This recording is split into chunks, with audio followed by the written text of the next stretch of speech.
This is a massive summer for the Arsenal. At least that's how David Ornstein's described it. We're going to break down the Oracle's comments around Arsenal's upcoming transfer window. We'll give you the lowdown on all the regular names that we've been linked with. Isak, Sesko, Gyökeres, Williams, Semenyo, etc., etc. We'll break it all down. We'll discuss some of the options. We'll talk our way through this, I thought, really insightful piece from David Ornstein, despite only being 2.5 minutes long. Incredible what you can do when you're concise. I'm certainly not that.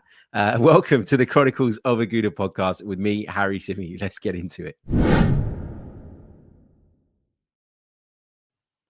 Morning, everybody. How we doing? Happy Tuesday. The sun is shining in North London. And as I always say to you guys, it makes the world of difference to my mood. I'm feeling good.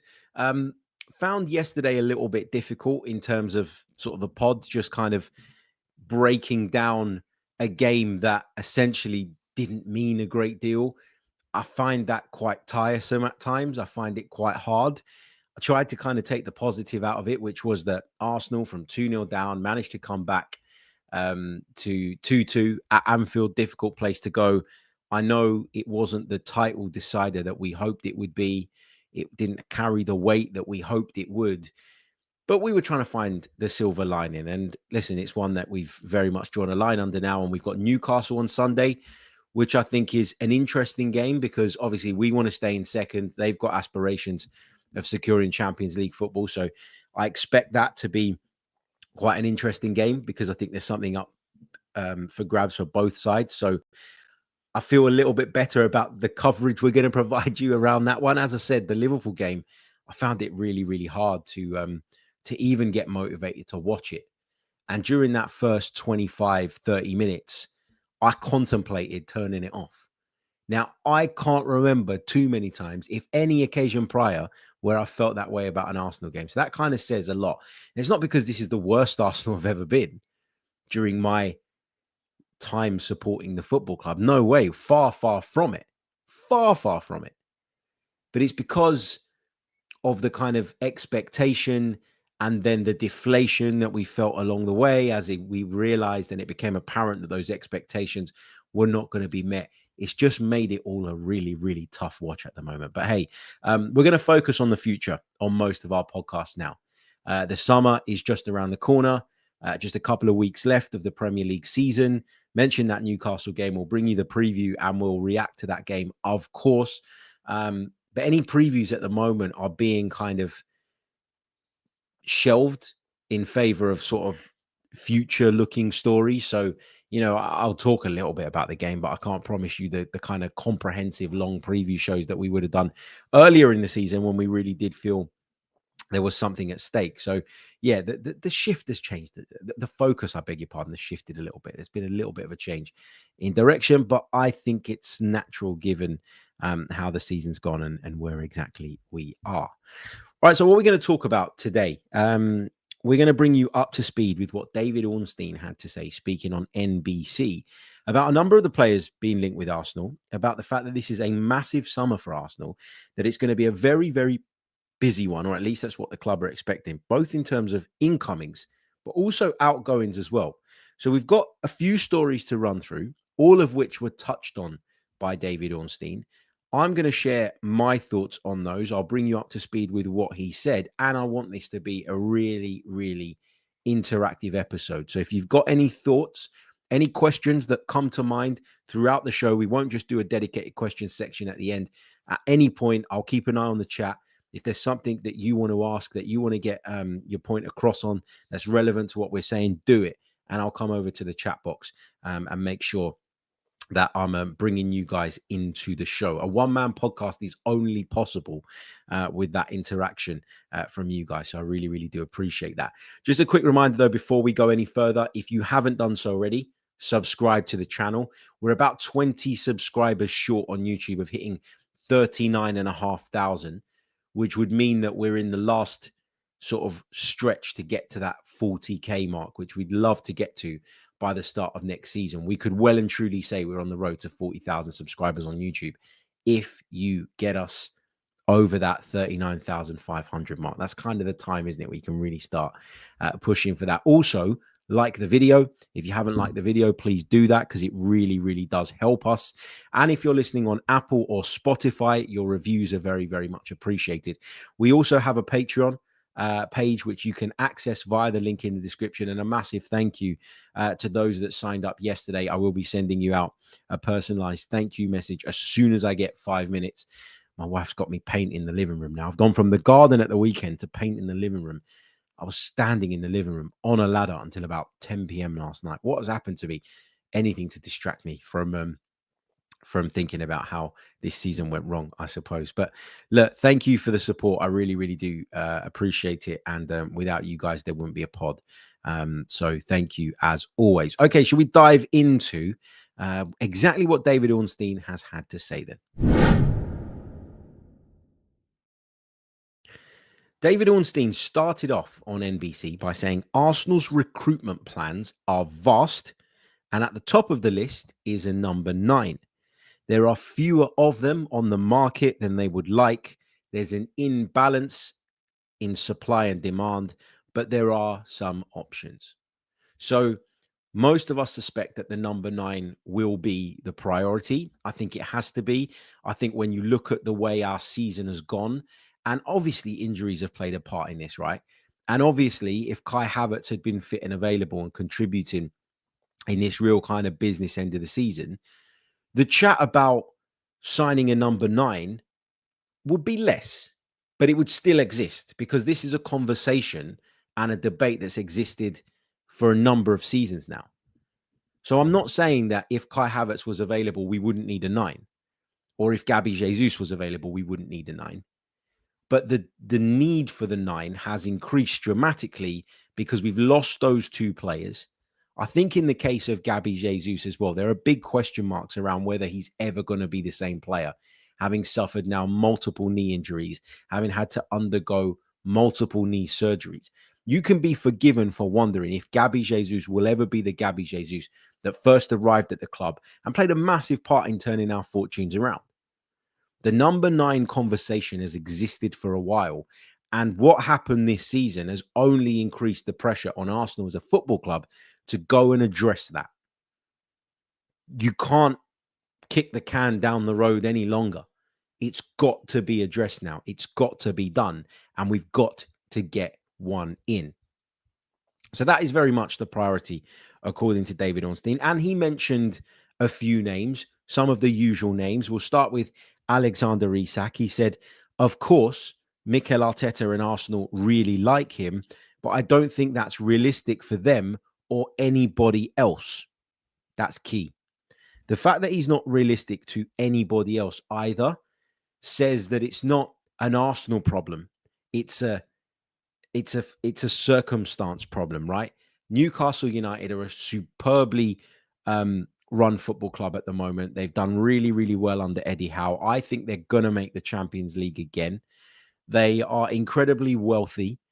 And although there isn't that ability to spend in the transfer market the way they'd like, they're certainly not a club that I think will be motivated by bringing in transfer fees. This is not Mike Ashley's Newcastle United anymore. This is a different beast. This is a different animal under the Saudi ownership. And I think that because of that, it makes it very, very difficult to force them into selling their best players. Now, we talked a lot about their PSR situation in recent years, and that has obviously been problematic for them. And, you know, they've had to take some steps over the last few seasons to ensure that come this summer, they'll be able to go out and build and develop the team even further. And for their sake, hopefully moving on to the next level. They've kept their powder dry, though, in the transfer market for a while now in preparation for this summer. So this is not the summer where it feels like you're going to be able to lowball Newcastle and get them to do something that essentially they don't want to do. Now, I've always looked at this through the lens of if they miss out on Champions League qualification, that might make Alexander Isak want to leave. But he's on a long contract. And I think he will believe that the club is moving in the right direction, particularly if they do get into Europe again this season. The fact that they're in there with 2 games to go, it says a lot, doesn't it? If they miss out, does it decrease his desire to stay at the club? Maybe. But given his contract situation, you still got to get Newcastle to agree to a sale at a price that is achievable for us. And we talked about this being a massive summer. We've talked about the fact that there are going to be multiple incomings and probably multiple outgoings. Given the volume of positions and the volume of players that I think we need to bring in to get ourselves back to the level where we should be, I don't know if we can afford to go and pay 120, 130, 140 maybe even on one player. And that is what Newcastle are going to demand, something in that region.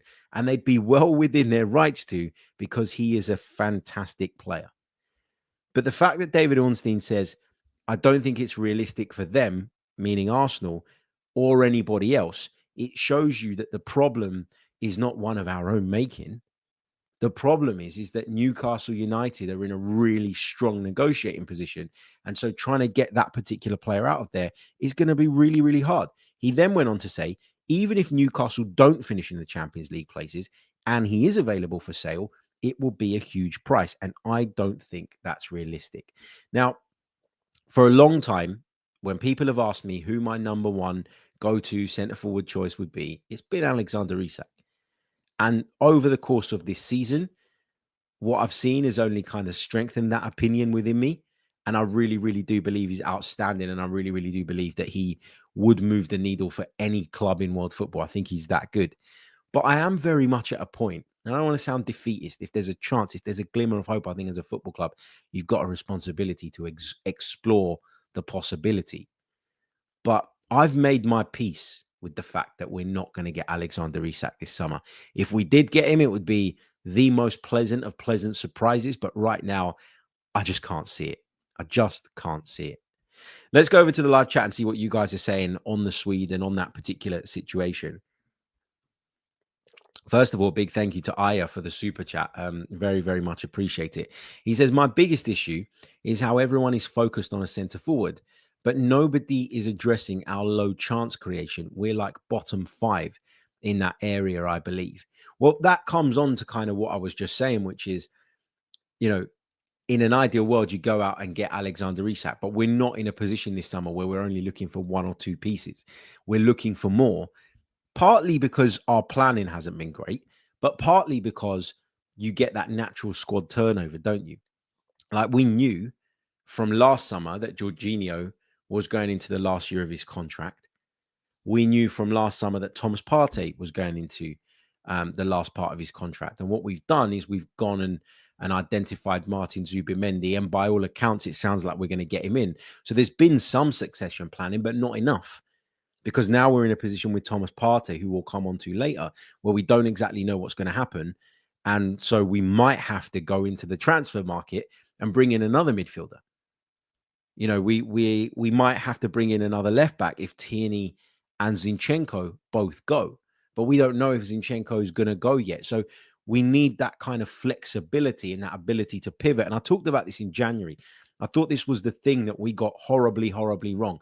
We seemed to have an inability to pivot based on injuries and based on what the market looked like. Instead, you know, we were trying to stick to a very rigid plan. And ultimately, I think that has cost us. So you make a good point. It's not just about the centre forward, but that probably backs up the point that Alexander Isak feels very, very unlikely, because if it was likely, you know, it would cost us a hell of a lot of money.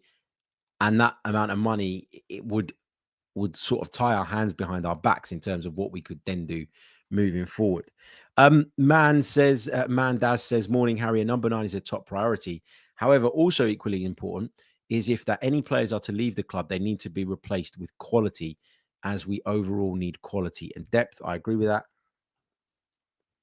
Ganto says, when Arsenal bring in a striker, how will they justify having a 270k a week Havertz on the bench? Manchester City have got players that have sat on the bench at times with crazy salaries like that. You want an elite squad, you got to pay elite prices. That's how it works. And the thing with Kai Havertz is, and I know I feel like I know it sounds like I'm always defending him, and it's mad that I still have to this far into his Arsenal career. We can all see his value. We can all see what he brings to the table. We can all see how badly we've missed him in his absence.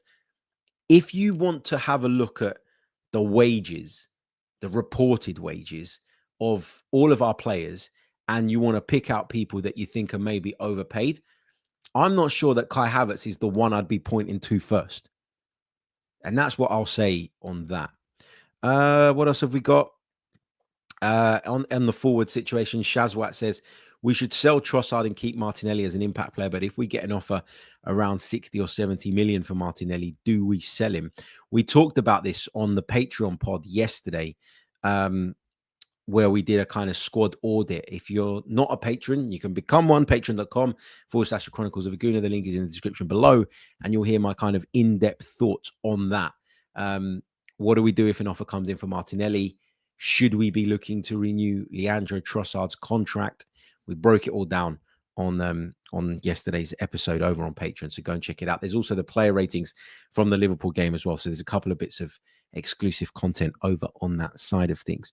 Right, let's talk Benjamin Sesko, because he was another player that David Ornstein spoke about.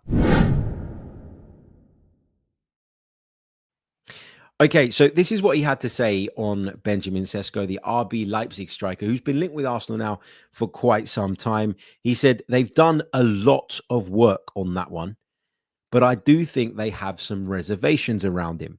Maybe on the price, maybe on the player, but he remains in the mix. I feel like in the past, I looked at Benjamin Sesko and believed he was the solution because I was desperate to see us go out and get a big, powerful, strong goal-scoring centre forward. And the more I've thought about this over time, and the more I've seen of Benjamin Sesko, the less convinced I am by him. Now, I'm not saying that Benjamin Sesko won't go on to be a real top player. I think he's got so many of the attributes required to be really, really impactful in the modern game, particularly in his position. But there is a part of me that worries about this because I feel like there is a significant amount of risk attached to the idea of signing Benjamin Sesko. Now, in the past, when people were talking about him as a potentially 40, 45, 50 million pound player, and I weighed up the risk versus the potential reward, I felt that made a lot of sense. But over time, we've seen his release clause increase. We've seen chat that he'd be available now for north of 70 million. And all of a sudden, I'm less willing to take that risk based on the reward I'm predicting we're going to get. Now, you can't predict everything in football. And, you know, sometimes things go the way you plan and at other times they don't. And you can get them horribly wrong. We've all done that in terms of predictions. Clubs have done that. Even the professionals running these elite football clubs have gambled on players and it's proved to be a big mistake at times. That can happen. But the thing that puts me off of Benjamin Sesko a little bit is that this is a player that would be signed, I would say, 60% based on the potential that he has and only 40% based on what he delivers today, what he produces right now. Then you look at someone like Viktor Gyökeres, for example, who at one time was untouchable because of the price point that Sporting sort of had him at, the release clause, etc., etc. But I always looked at Benjamin Sesko versus Viktor Gyökeres, and I thought, well, if I had to bet on one of them to come into the Premier League and score goals regularly tomorrow, it would be Viktor Gyökeres. But I thought the price point was silly. I thought it was ridiculous. I thought it was over the top. And for that reason, I leaned towards Benjamin Sesko. Now the price for Gyökeres has seemingly come down. I don't think there's much in it. But I do slightly lean towards the Swedish international in terms of being ready today. I'm done with signing for the future. I think as a football club, I talked about it already on today's episode, succession planning is important, but it needs to be done alongside making transfers and doing deals for the here and now. Arsenal have put blood, sweat, tears, and a hell of a lot of money into the pot over the course of the last few years to get the club back to this point where we are competing for the game's biggest trophies. And so it would be such a shame if we gambled again and signed players with a view more so for the future than anything else. And we ended up in a position where certain players within our group have peaked and are ready to win, and others are letting us down, not because they won't get there eventually, but because they're not there today. We need solutions for today. We need people that are going to prop up the level of the team today, not tomorrow, not next year, not the year after. Otherwise, that jibe that people throw at us, Arsenal are like Netflix, there's always the next season. That's where that crap comes from. That kind of, idea that succession planning is more important than the here and now. And if we go and spend 10, 15, even 20 million pounds more than we should, in theory, on Viktor Gyökeres, but we win the Premier League and then we win the Champions League the following year, or we win the Premier League and a couple of other trophies along the way, nobody's going to look back and go, oh my God, we overpaid for that Viktor Gyökeres fella, didn't we? Nobody's going to say that because nobody's going to care, because the success is what we're after. We're no longer at building point. We're at the point where we need to be getting over the line and we need to be winning. And the only way to do that, in my opinion, is to go out and make signings for the here and now rather than tomorrow. So David Ornstein, just circling back to Benjamin Sesko, says they have some reservations around him, maybe on the price, maybe on the player. I think it's a bit of both. It's just my 2 pence on the situation. On Gyökeres, who we've already touched on, he says that he's a player that Andrea Berta really, really likes. He says he's possibly the best value for money option out there, but the time is ticking, and other interest is building in the player, and Amorim really, really likes him. So is this a case of, we need to get on with this? Do we need to make it happen quickly in order to ensure that we're the ones that get a hold of him? If Arsenal really want Viktor Gyökeres and have put the groundwork in, and Andrea Berta is as sort of big on this player and has been in contact, as has been reported and suggested by others in the past, I don't think we need to worry about the likes of Ruben Amorim and Manchester United. I know Amorim has that existing relationship with him, but I mean, you got to be one hell of a salesman to sell the Manchester United project ahead of the Arsenal one right now. I know people and Arteta's naysayers and all the negative Nellies out there, and there's a lot of them in the Arsenal space right now, are going to say, yeah, but Manchester United could win their 3rd trophy in 3 seasons on Wednesday night next week. Yeah, but there are levels to this, guys. There are levels to this, right? If Arteta won a Carabao Cup, an FA Cup, but was down in 16th, 17th in the Premier League, you'd be calling for his head. What Ruben Amorim is doing and Manchester United making the Europa League final does not paint over the cracks, man. It doesn't, it shouldn't, and that nonsense doesn't wash with me. Viktor Gyökeres might have a clearer idea of what's to be expected from him if he joined Manchester United, and given that they don't really have a centre forward right now that's worth his sort of money, and I'm talking Xerxes, I'm talking Højlund, he might go in there and believe, look, I'm going to be the main man, I'm going to start, I'm going to play every week. I know a lot of you aren't going to want to hear this because a lot of you don't like him, but Kai Havertz being at the club, it does mean that there's, at the very, very least, I'm not saying whoever we bring in doesn't start, but it does at the very, very least mean there will be competition in the centre forward position. You're not going to get that at Man United because Højlund's way off it and Joshua Xerxes hasn't really delivered.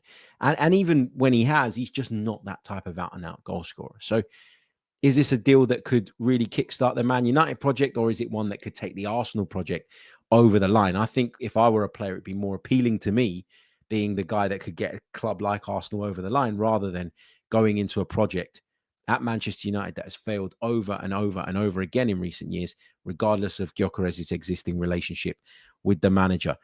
Time is ticking, says David Ornstein on this. I'm not panicked. I think if Arsenal really want Viktor Gyökeres, contact would have already been made. Discussions would have already taken place. And if Andrea Berta is as in communication as is being reported, then you do feel like the ball's already rolling on this one. And hopefully when the time is right, and it won't be before the end of the season, we get some kind of update with regards to this potentially moving forward. We are going to talk a little bit more about transfers. We're going to talk about the wide positions. We're going to talk a little bit more about Martin Zubimendi, David Ornstein confirming what we already believe about Martin Zubimendi. We're also going to talk about the latest on Thomas Partey's situation, what Arsenal are looking to do at centre-back. We'll also talk about left-backs, new contracts, and second-choice goalkeepers, all coming up on the second part of this episode of the Chronicles of a Gooner podcast. Don't go anywhere. I'll be back with you in just a few seconds. You're listening to the Chronicles of a Gooner. Like and subscribe.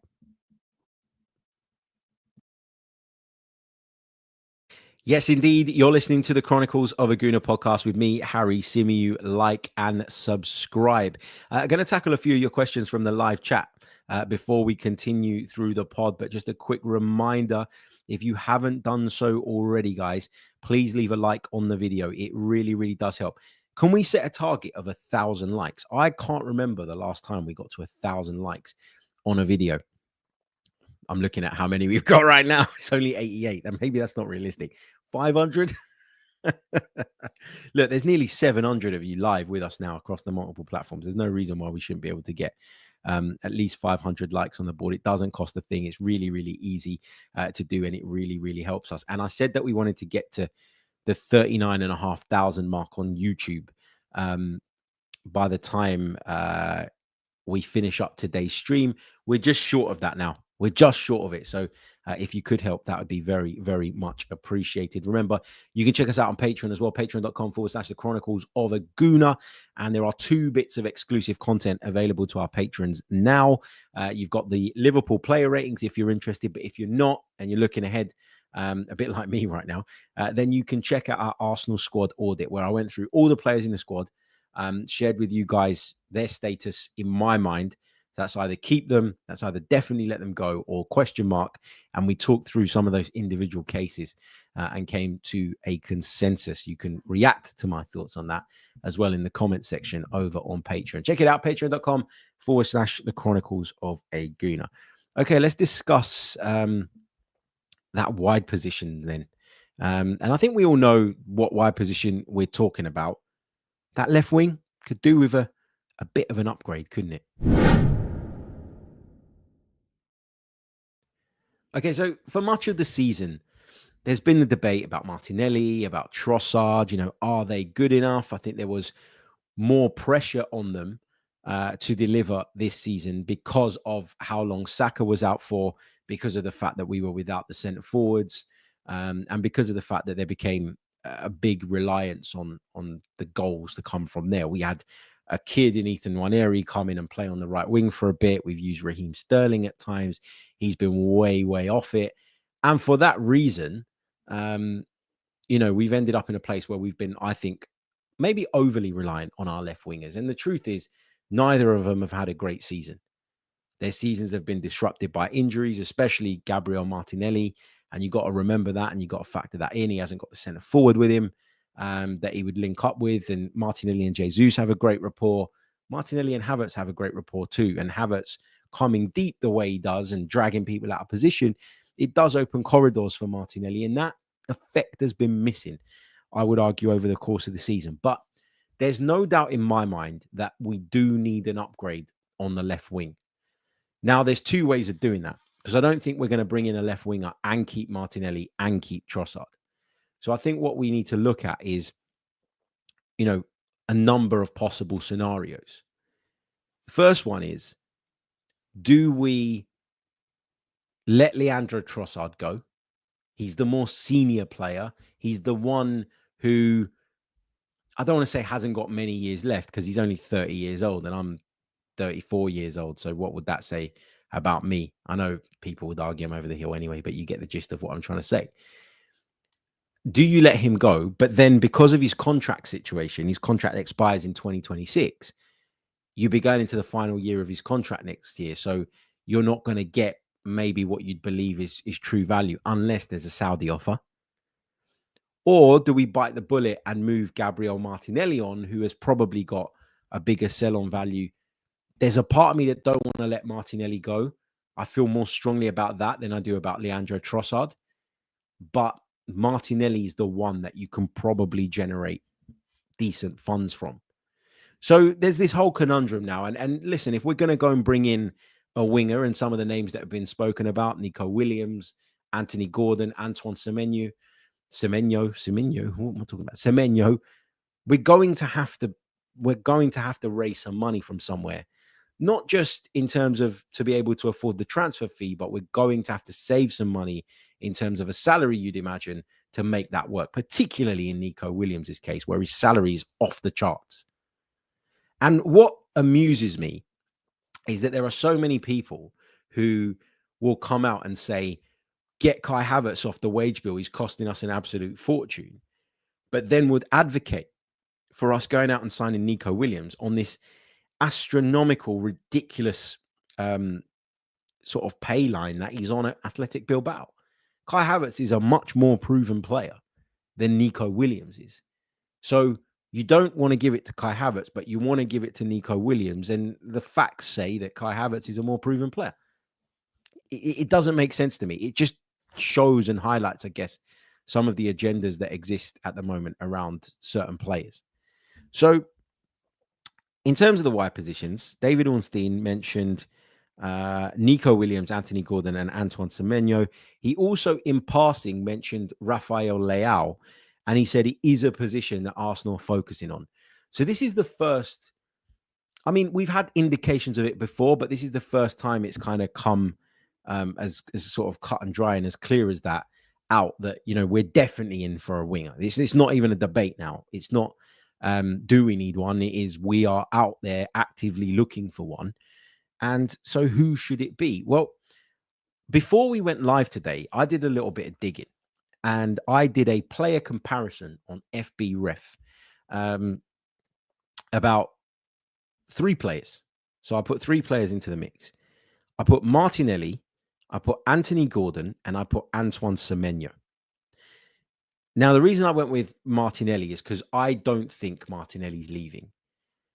And obviously, when we've been looking at the outputs this season and we've been discussing how maybe we've fallen short a little bit, one of the general comments that you hear is that Martinelli is the problem here.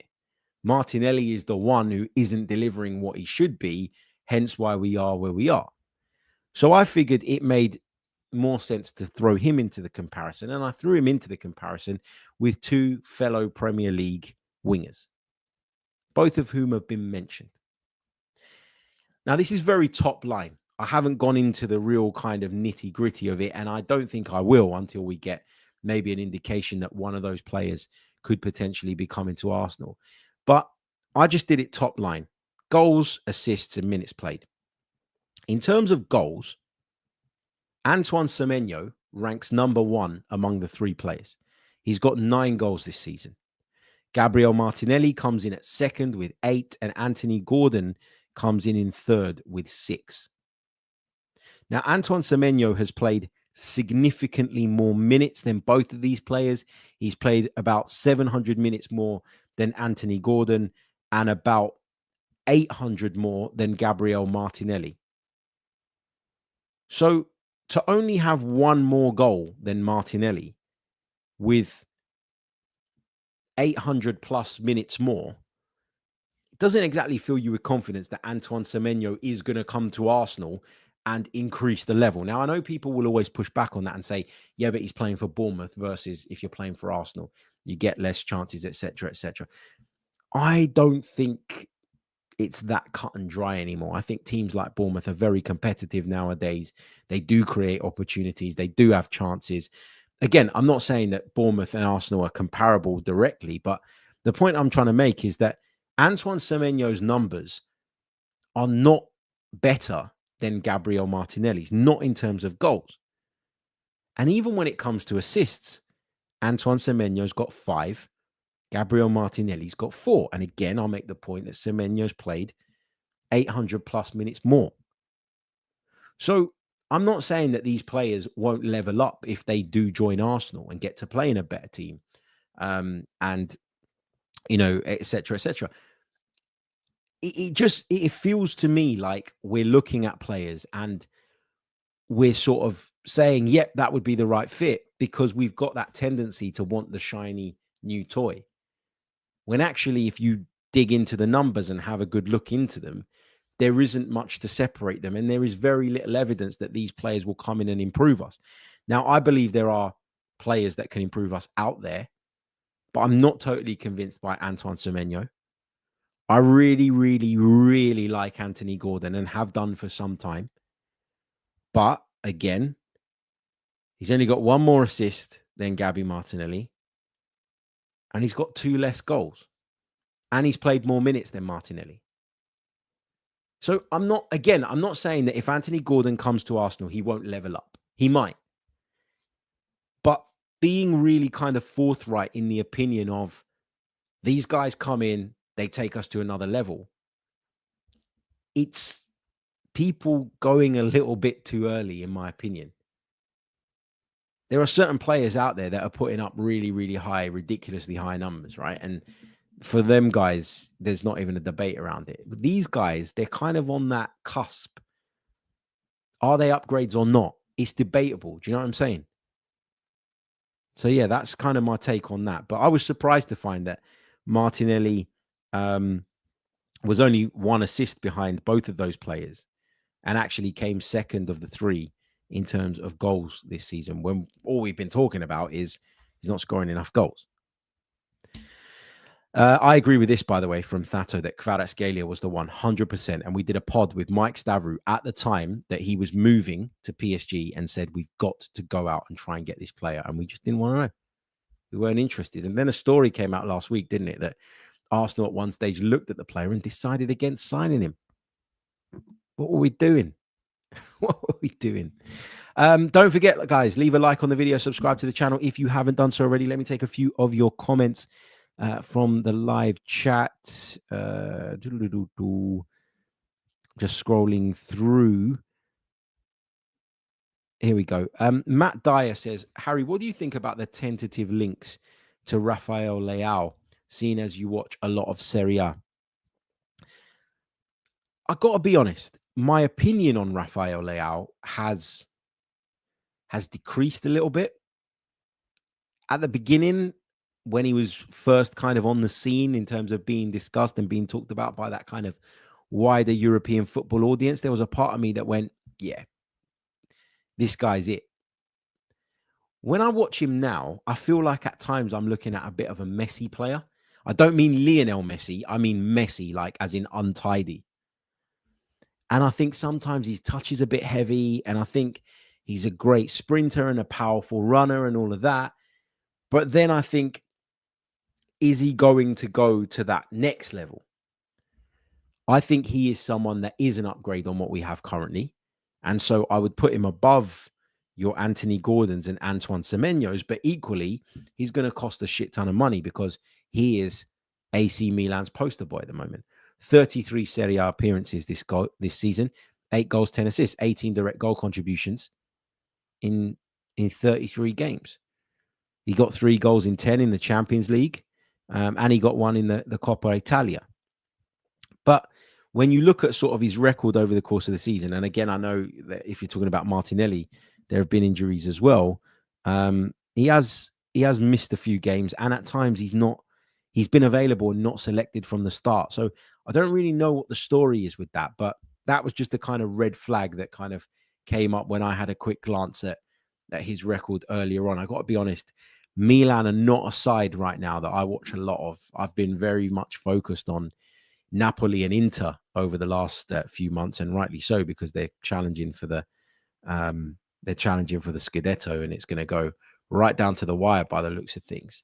I'd like Raphael Leao, but again, when we were talking about the striker situation, we were saying it's probably a ceiling with regards to how much we can spend on one individual player.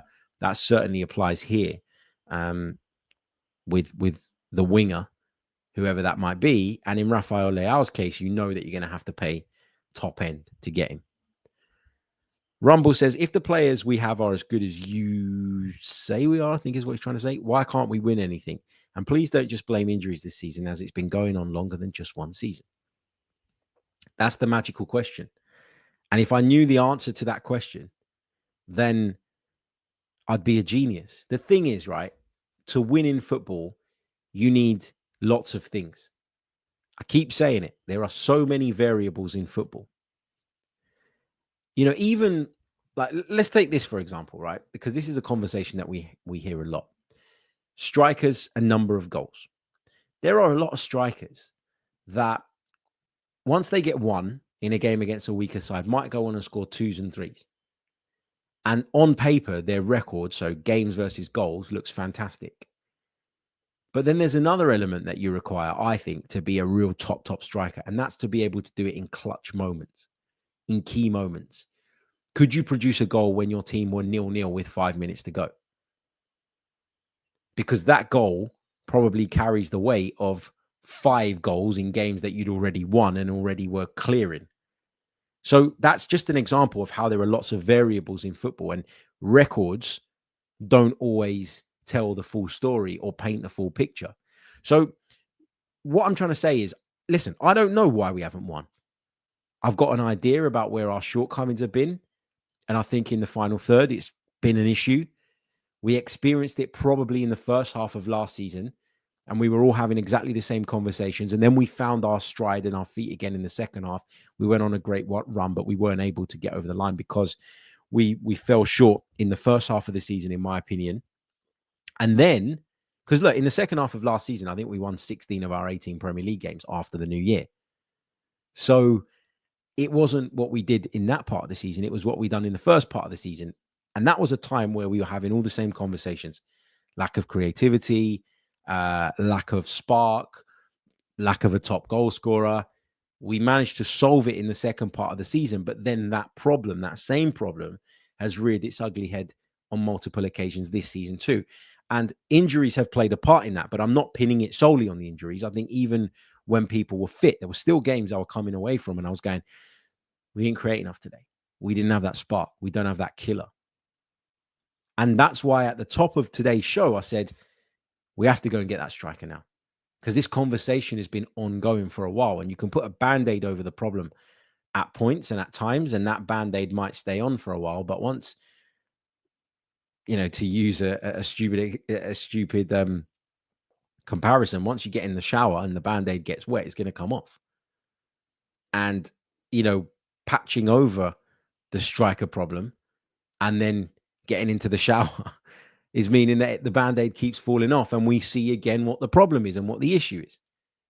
The problem for us is that problem is not healing unless we go out and we get the player that we all need and desperately want. EAA says, for me, it's a case of needing someone different to Martinelli rather than better. Gabby's a hard worker, fast, works on the last line with runs. I'd like someone who creates more off the dribble. I think that's a really, really good point. And again, that comes into the kind of squad makeup conversations, right? You've got a runner in Martinelli, an off-the-shoulder type winger. Do you need a winger that's a bit more Kvaratskhelia style, for instance? I think you make a really, really good point there. And lots of you kind of backing that up. We need a better 1v1 dribbler on the left wing. Agreed. Gary Griffin says, I like Anthony Gordan, but he would be very expensive and his injury record isn't great. I agree with that. Man M says, I think Leao is a luxury player and doesn't track back. Yeah, I think people, you know, would make that point for sure. Those that kind of look at him, you know, on a regular basis and watch him on a regular basis. Roger says Leao walks off the ball. And that's the type of thing that Mikel Arteta is just not going to accept. Like, he's just not going to accept it. He's just not going to accept the player that doesn't put the work in. So yeah, I love these types of comments. When will you, Harry, get it into your thick head that the problem is Arteta? When will you, the boss, he calls himself the boss, get it into your thick head that no matter how many times you tell me that Arteta's the problem, it ain't going to change my opinion? Nothing really further to add on that. Okay, let's move on to a couple of other bits that David Ornstein discussed as we approach the conclusion of the show. Don't forget, because there are loads and loads and loads of you watching us live today, which is great. Don't forget to leave a like on the video. Don't forget to subscribe to the channel. Don't forget to check us out on Patreon if you fancy supporting the show. We'll be back after a really, really short pause. Don't go anywhere. We're doing Zubimendi next. David Ornstein reiterated the point that it looks like Martin Zubimendi is on his way to Arsenal. He'll be coming in from Real Sociedad. Not really going to expand on that too much because we've talked about it a lot in recent days. But that kind of brings us on nicely to the midfield situation, which I think is a situation that urgently needs addressing, that needs a lot of work over the course of the summer, that has been maybe sidelined in a lot of people's minds and in a lot of discussions, because we all know that there is a huge need for the Arsenal to go out now and bring in that centre forward. The focus has been on that so much that it kind of crept up on us that Jorginho would be leaving and that Thomas Partey could be leaving. We'll come on to talk about the Ghanaian in a bit. And so, yeah, I think this is a really important conversation. Zubimendi coming in, I've said it before, I've got certain reservations about him, but I'm open-minded. Let's see how it goes. I think generally speaking, when it's been when we've had a conversation about the big recruitment that Arsenal have done under Mikel Arteta, most of it's been good. Most of it. You're never going to get everything right, but most of the big recruitment has been effective and has been good.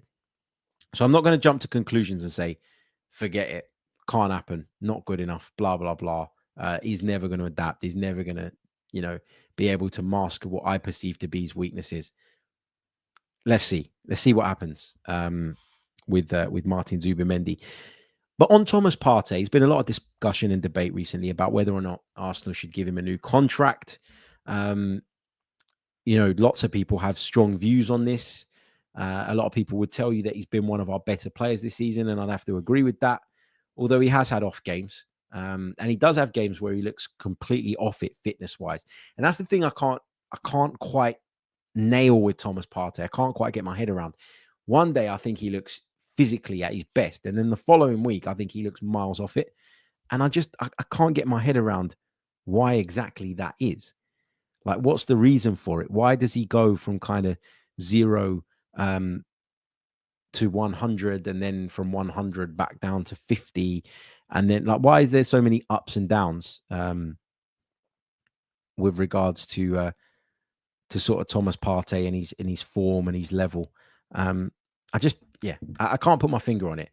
I'm not going to lie. I think that's partly why I'm in two minds about whether or not we should give him a new contract, because he's had such a good season injury wise. I feel like we're almost due for him to have a bad one again. And I don't want us to fail to bring someone else in on the basis that we trust Thomas Partey's fitness, and for that to blow up in our faces, because it's blown up in our faces before. But at the same time, is losing him and Jorginho and then bringing in Zubimendi, who's never played in the Premier League, and potentially one other in the same summer, is that asking too much of those guys in terms of expecting them to adapt and hit the ground running really, really quickly? Do we need to manage the transition from the old midfield to the new midfield? And can keeping Thomas Partey around help us and aid us in doing that? That's the kind of question there for me. But David Ornstein said Arsenal want to renew Thomas Partey's contract, and critically, he wants to stay. But will the club and the player reach an agreement? I've always said that if the terms are right, let's do it. Let's do it. Let's sign him up for another year, maybe +1, if the terms are right. If we're going to be restricted in what we can do elsewhere in the market because we've given the guy huge money over a long period of time, then I don't think we should do it. So if Thomas Partey wants, as is being said by Gary, is it true that Partey wants a pay rise? Is that asking too much given the fact that he's earning close to 250k a week? I don't know exactly what he's on. But, for example, if he wants to stay on that money or a slight bump, like, listen, there's inflation in the world, right? Things go up all the time. You're rarely, very, very rarely going to renew someone's contract and not give them some sort of pay rise. The key point is, how much is that pay rise and how does that impact us in the other business that we're able to do? do you compromise sort of in terms of the amount of money that you give him so that you can keep the contract to a shorter term?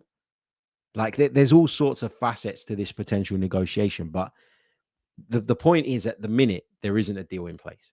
There's been no deal agreed, as far as we're aware, as far as we understand. There's a want to keep him, but the terms have to be right. There's a want on his part to stay, but again, I'm sure the terms have to be right. So, I think there's going to be some negotiation. I'd rather it's one that we wrap up sooner rather than later, because it makes a big difference to what we then look to do in the summer and how we need to approach the window. Maybe there's an internal understanding of how this is likely to go that hasn't reached us yet, but I think it's important that this gets concluded one way or the other really soon, so that we can start to move forward, whether that's with or without Thomas Partey. Ornstein also mentioned that Arsenal like Huijsen from Bournemouth, but there are a number of clubs in the mix for him. I can't see us investing big in a centre-back unless we let one go. Kivior's improved, and I think there'll probably be more desire to keep him now than there was, say, maybe 12 months ago. That doesn't mean the door is firmly closed on a potential exit for him. He could go. He might decide that he wants to start somewhere.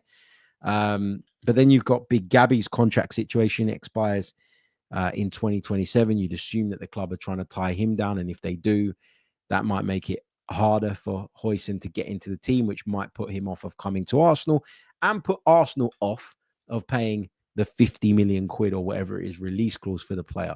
So there's a lot of considerations you need to take, I think, when you're talking about our centre-back scenario. But with Gabriel, with Saliba, with White capable of playing there, with Timber capable of playing there, with Calafiori in the group, and Lewis Skelly having emerged as a left-back option, with Tomiyasu hopefully at some point to come back, I don't really feel like centre-back is a real huge need for us right now.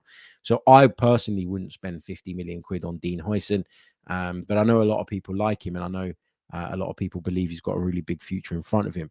Ornstein also said there might be a left back coming in. Tierney's obviously going, and Zinchenko is available for transfer. 1 year left on his contract, and a player that's fallen by the wayside at Arsenal. There's no doubt about that. So not surprised to hear that at all. Ornstein said that there had been reports from others just before he went on air for this NBC interview that Arsenal were in talks and getting somewhere around contract negotiations for Leandro Trossard. I don't know if I'd do this, man. I don't know if I'd do this. Again, it's much like the Partey thing. If he's going to sign a 1 year extension, maximum 2, then maybe I'd do it. And if the terms are right again, but, we're in a situation where we're talking about going out and bringing in another left winger. We've got one who's significantly older coming towards the end of his contract.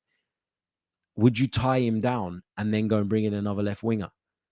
Or is Arsenal getting a left winger contingent on what happens with Leandro Trossard's future?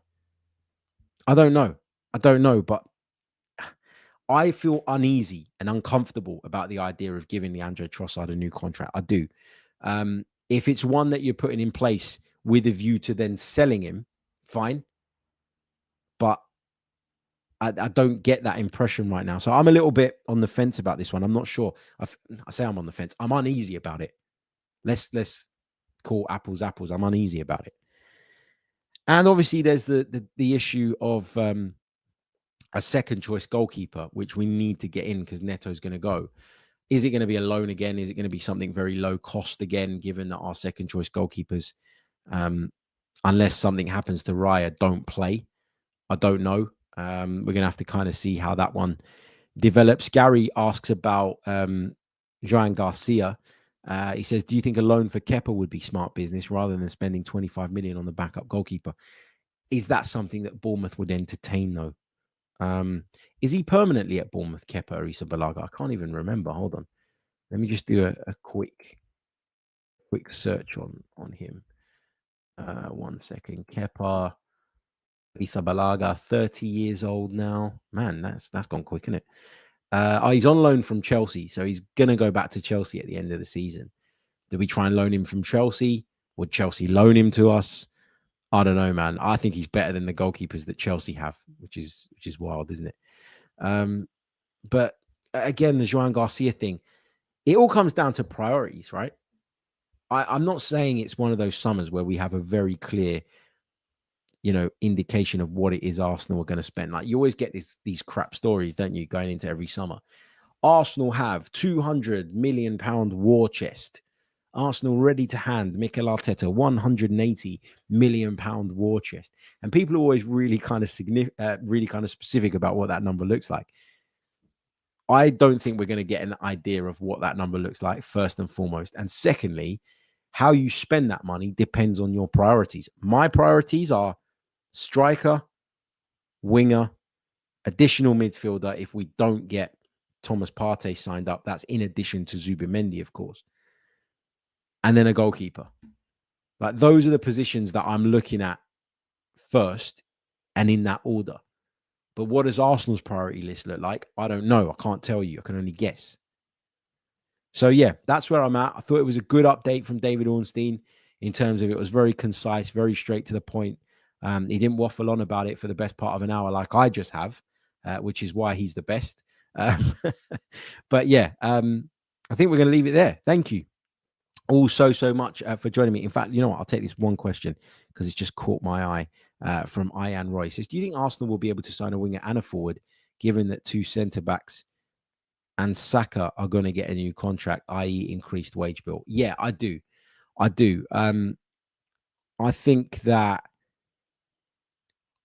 for a long time, we've been talking about needing to upgrade in that left wing position. So I think Arsenal really do see that as a priority.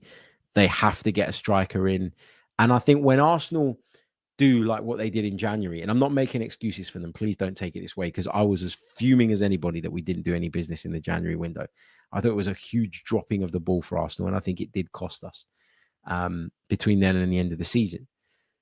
But I think when they go on about sort of increased costs and when they keep showing these losses in their financial results, and then they talk about or really kind of seek to highlight the increase in wages, I think that's what they're most worried about. I think as a football club, they're more worried about letting the ongoing costs, the running costs, get out of control than they are about raising 30, 40, 50, 60 million pound here in terms of transfer fees, particularly when you've got the luxury of paying some of those in installments. I think they're having kept their powder dry in January and having not really outlaid a lot of money in the previous summer because of what we managed to bring in. I don't think there's any excuse this summer not to do the business that's required. No excuse whatsoever. If they can't bring in a winger and a centre forward and sign up some of our most important players, then that is a fundamental failure. And the keeping their powder dry in January and in the summer prior then becomes, for me, unforgivable. So there's a pressure on them to deliver exactly what you've described. And anything less, I'll be disappointed. And I'll voice that and I'll express that, as I'm sure many others will. But anyway, thank you so much, mate, for your question. Thank you to every single one of you for joining me on today's show. Let's just have a quick check-in where we're at on the likes. Where exactly are we? Where are we? Hold on a second. We have got 233 likes. Can we get to 500? Please. Hit the like button if you haven't done so already. Subscribe to the channel if you're new. Check us out on Patreon, patreon.com/the Chronicles of a Gooner. Leave us a review on Apple, review on Spotify, depending on where you're joining us from. And I will see you all on the next episode of the pod. Until then, take care of yourselves and have a wonderful Tuesday. Get outside and enjoy that sunshine. Goodbye.